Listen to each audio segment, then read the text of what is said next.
bonjour à tous. Bonjour Jean-Paul.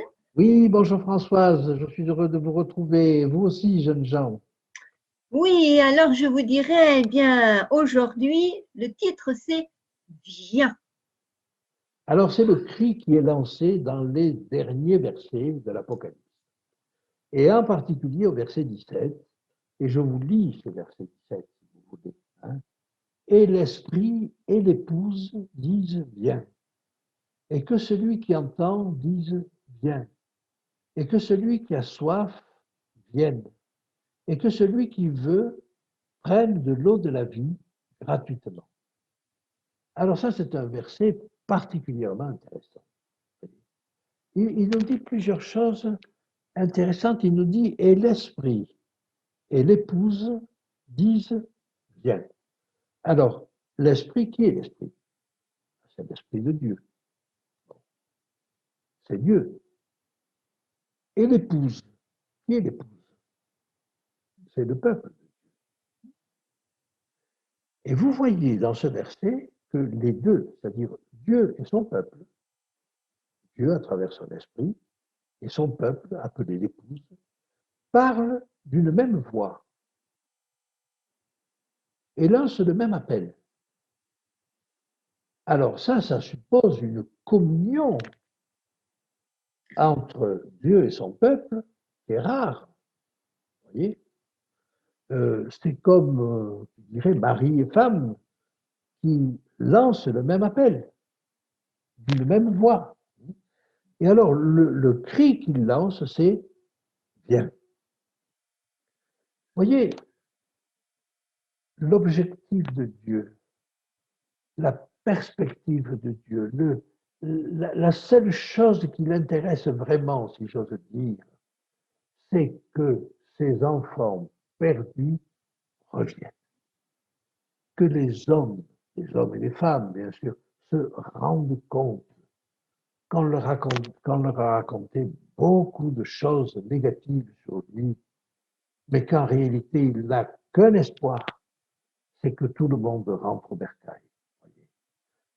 C'est l'histoire du fils prodigue qui est allé dilapider sa fortune à l'extérieur et qui se dit, ben, je vais prendre un rôle de serviteur chez mon père, au moins je mangerai.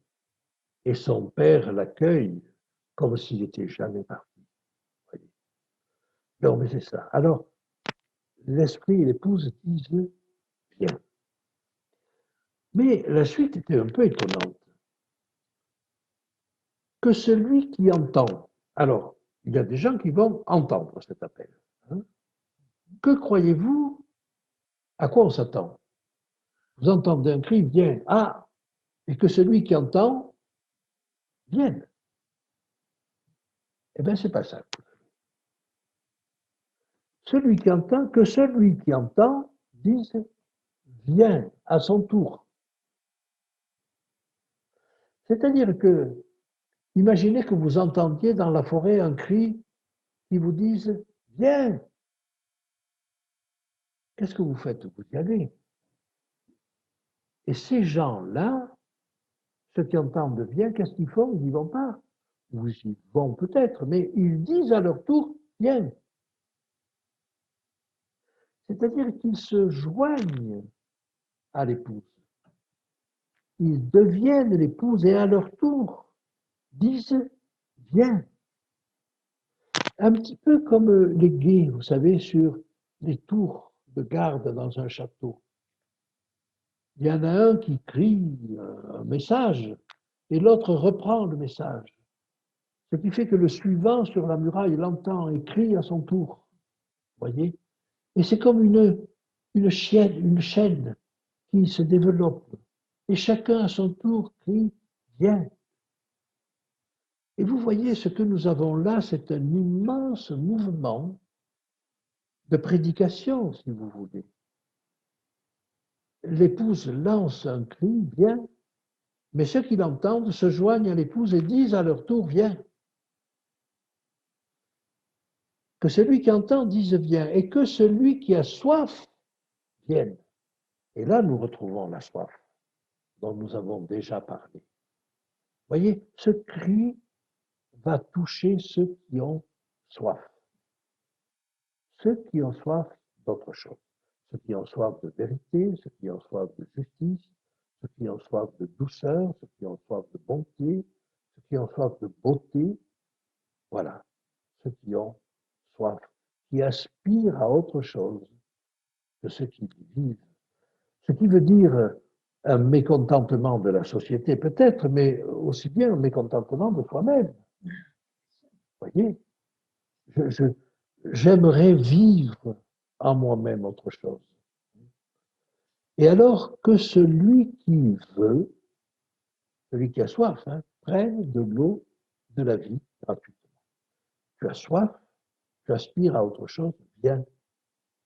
Viens et bois à large trait, parce que la Jérusalem céleste, le monde que nous proposera Dieu, est un monde qui satisfera toutes ses soifs. C'est un monde de justice, c'est un monde de vérité, c'est un monde de beauté, c'est un monde où la douleur est absente. Voilà ce qu'on nous dit. Vous avez soif d'autre chose, eh bien venez. Venez et buvez tant que vous voulez. Ne perdez pas votre soif. N'abandonnez pas vos soifs. N'abandonnez pas vos illusions. Et là, je m'adresse aux jeunes. On vous dira, bon, mais il faut que tu mûrisses, il faut que tu grandisses. Et puis, tu es trop utopique.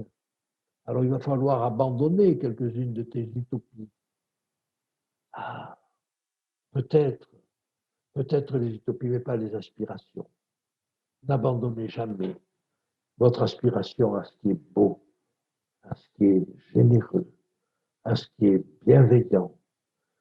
Toutes ces aspirations, ne les abandonnez pas parce que vous en aurez besoin sur la nouvelle terre. Et elles vont pouvoir donner librement leur cours. Donc, c'est un fleuve qui est tellement grand, cette eau, que vous ne pourrez même pas le traverser. C'est ce que nous dit Ézéchiel. Voilà. Par conséquent, voilà, que celui qui entend dise bien, vous avez soif, vous pouvez boire, mais avant de vous satisfaire complètement, si vous l'avez en perspective, alors à votre tour, dites viens. Et que chacun qui a soif boive, bien sûr, mais dise viens. Viens parce que on étanche sa soif à cette source-là. Voilà. Voilà ce que nous dit ce verset 17. Et il fait allusion à un temps qui précédera le peu le retour de Jésus, mais un temps où l'Église est en parfait accord avec Dieu. Un temps où Dieu et l'Église lancent le même appel. Viens. Et vous voyez, on ne va pas faire distinction de la manière dont vous êtes habité. On va pas regarder si vous êtes infirme ou non. Tu as soif, alors viens. Voilà. Vous avez soif d'autre chose. Le monde dans lequel vous êtes ne vous satisfait pas. Vous-même, vous ne vous satisfaites pas. Alors, venez. Venez, buvez et criez avec les autres. Viens.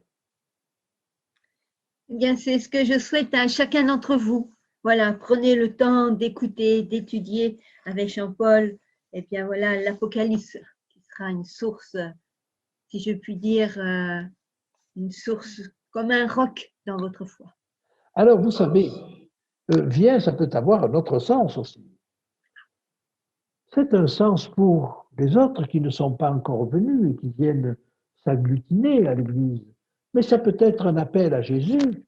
Viens, Seigneur Jésus. Vous voyez, il nous tarde que tu viennes. Il nous tarde que tu sois avec nous. Donc c'est un appel aux hommes, mais c'est un appel à Dieu aussi. Dieu aussi. Voilà. Ensemble, on dit viens. Bien. Voilà. À très bientôt. Merci Jean-Paul. À très bientôt. Au revoir Françoise.